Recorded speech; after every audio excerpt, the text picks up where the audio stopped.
Good morning. I just wanted to update really quickly. A bit bleary-eyed. Didn't get home till midnight last night, and waiting for my car to warm up so I can go back up there this morning at 6:30. I wanted to thank everybody for their comments and for the messages that I received. I will get back to them individually, but obviously a bit busy at the moment.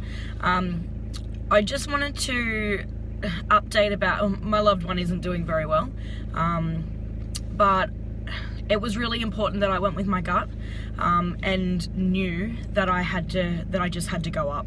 So I did mention yesterday that I hadn't heard, like, just to drop in. I messaged my loved one to say I was on my way up. I didn't hear from her. Sometimes her energy doesn't extend to being able to read and then write a response, and I know that. So I did go with my gut. I did go anyway. There are some times where I feel like she's not doing very well, but I haven't, I've messaged her and checked in on her, but I haven't felt the need to jump in my car and go, which is what I felt I needed to do yesterday. Another thing was with mental health awareness is that I said yesterday about not being too proud to ask for help. She's actually beyond that stage. She isn't too proud to ask for help. She's crying out for help. And what I did yesterday was I went with my gut. I dropped in on her to check in on her, to let her know that somebody was there.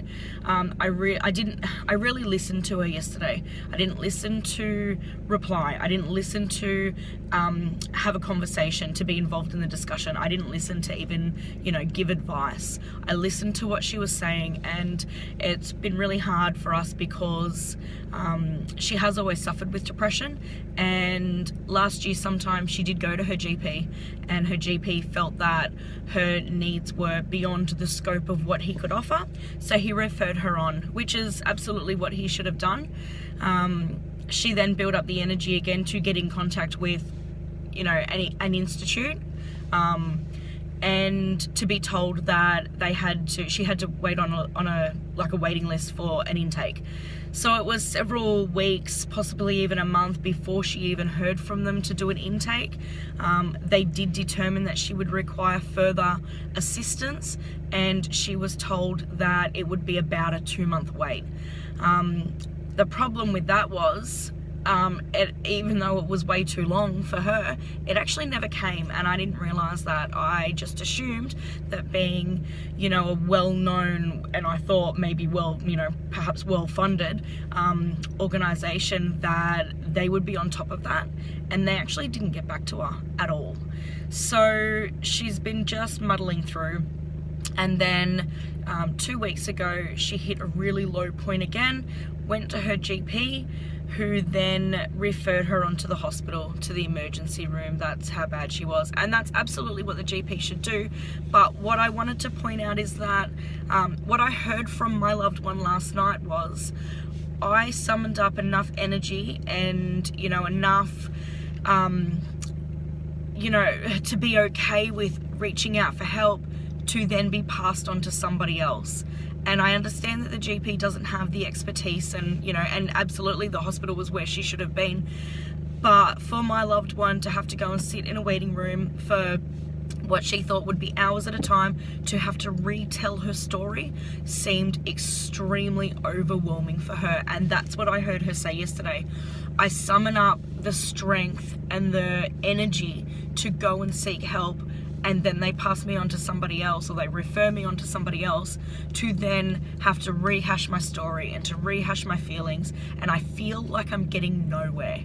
And I think it's really important to note with depression that sometimes you summon up all that energy to go and do the initial one, but to then be told, okay, that's really great that you're here, now we need to follow up. And I understand that's how it works, but for her, that was too overwhelming. Her energy was all about the initial appointment, and she wanted somebody to say, right, this is what we're going to do right now. Not, here's your piece of paper, here's your referral, please ring this number, please make an appointment. That was too much for her. So I told her that I'm going back up today. I'm going to advocate for her, and I'm not leaving somewhere until something gets put into place. And if that's what you need to do for your loved one, is to go in and advocate for them, then please go and do that, because sometimes they just don't have, even if they're crying out for help, they don't have the strength, they don't have the perception, they can't string their thoughts together, they can't put it together. I have told her that if she doesn't speak, she doesn't have to, I will speak for her, and that's just the way it's going to go. I did want to take her to the hospital last night. She didn't want to go. Now, disclaimer, I didn't leave her in a vulnerable state. She has kids at home. Her partner was at home with her when I did leave, so she's not at risk of harming anyone. So we did feel comfortable to leave. We had somebody with us as well, so I have another person with me, and I'm just not mentioning names and relationships, just a little bit of tiny little bit of privacy. But there are actually two of us going back up with my loved one today to go and put some processes in place, or go and put a plan into place.